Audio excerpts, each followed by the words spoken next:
Have you ever felt a chill run down your spine on Halloween night? A feeling that something isn't quite right? That the shadows are watching? Well, settle in, because this story might just make you think twice before answering the door. On the forgotten edge of Holloway Street, nestled among overgrown weeds and whispering trees, stood a lonely little house. It was a place time had seemed to skip over, a relic from a bygone era. And inside lived Mrs. Holloway, 80 years old, with a heart as kind as her life was quiet, and completely, utterly alone. Every year, like clockwork, the same strange ritual would unfold on Halloween night. As the sun bled out of the sky and the streetlights flickered to life, she would hear it. 3 soft, hesitant knocks on her front door. They were faint, almost like a memory carried on the wind. The first time it happened, she was a spry 70. She'd peered through the peephole, her heart giving a little flutter of excitement. Outside, she saw them, small, indistinct shadows, the familiar shapes of children clutching pumpkin buckets. She could almost hear their voices, a muffled chorus of "trick or treat" that seemed to echo from a great distance, like listening to a conversation through water.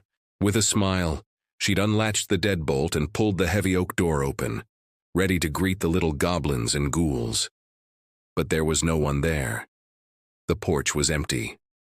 The wind rustled the dead leaves on the lawn, but the street was silent and still. Confused, she'd closed the door, chalking it up to a prank, kids who had run off before she could answer. But it happened again the next year, and the year after that.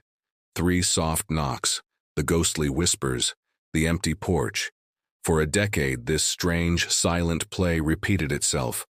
The mysterious knockers of Holloway Street became Mrs. Holloway's own private Halloween tradition. She never felt scared, just curious, a little lonely perhaps. She started to think of them as her phantom visitors. This year, however, was different. As her 81st Halloween approached, Mrs. Holloway decided she wouldn't be a passive observer anymore. She was going to play along.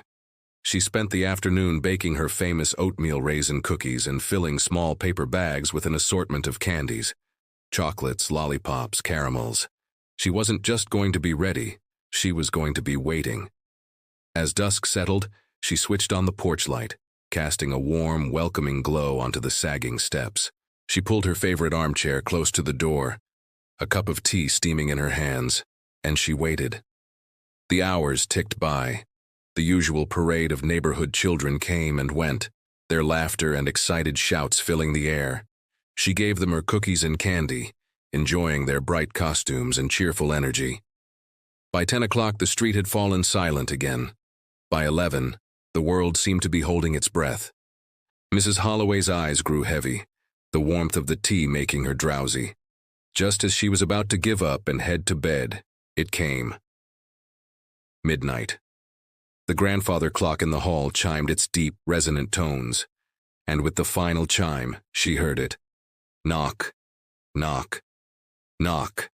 3 soft, patient taps, just as always. Her heart hammered against her ribs. This was it. She put her tea down, took a deep breath, and stood up. This time, she didn't bother with the peephole. With a turn of the knob and a swift pull, she flung the door wide open, and she froze. They were there. Standing on her porch, bathed in the sickly yellow glow of the light, were 5 children. But something was terribly wrong. They weren't wearing the bright store-bought costumes of the other kids. Their outfits were tattered and dusty, homemade things from a forgotten time. A sheet ghost with uneven eye holes, a cowboy with a faded vest, a princess in a ripped satin dress. They looked like they'd stepped right out of the 1950s. Their faces were as pale as ash, their skin almost translucent.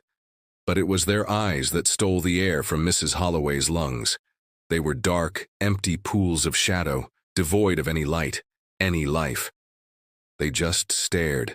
A long, heavy silence hung between them.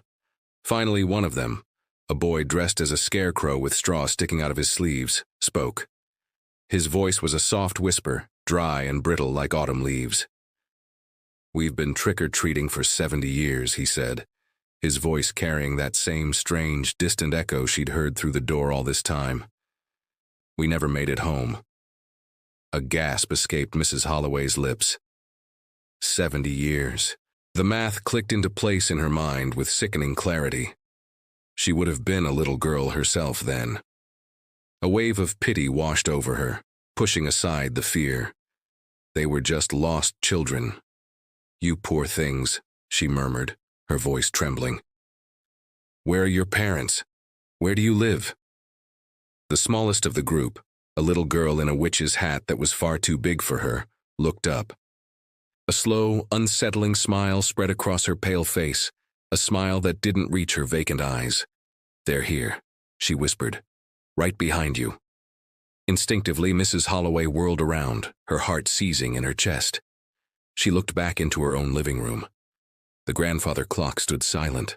Her armchair sat empty. The fireplace was cold and dark. There was nothing there, just the familiar shadows and shapes of her quiet, lonely house. Confused, she turned back to the porch. They were gone. The night was still. The air was cold. The children had vanished as if they were never there at all. But they had left something behind. Leading from the edge of her doormat, stretching across the wooden floor of her entryway, were 5 small sets of footprints. They weren't made of mud or dirt. They were made of fine gray ash. Her eyes followed the ghostly trail. The footprints led from the porch, across her living room floor, and stopped directly in front of the old, blackened fireplace. The next morning, worried neighbors noticed Mrs. Holloway's front door was still standing wide open. The porch light was on, its glow faint in the daylight. When they called out and got no answer, they went inside. The house was empty. Mrs. Holloway was gone. No note, no sign of a struggle. She had simply vanished, just like her ghostly visitors. The town of Holloway never forgot the story. The house on the edge of the street stands empty to this day, a dark silhouette against the sky. But some neighbors, the ones who stay up late on Halloween night, will swear on their lives that they still see it. They see the porch light flicker on just before midnight. They see the old front door creak open. And they see a faint, silvery silhouette of an old woman standing in the doorway, holding a bowl of candy, waiting for the sound of 3 soft knocks and the whisper of lost children, who finally, after 70 years, found a place to call home.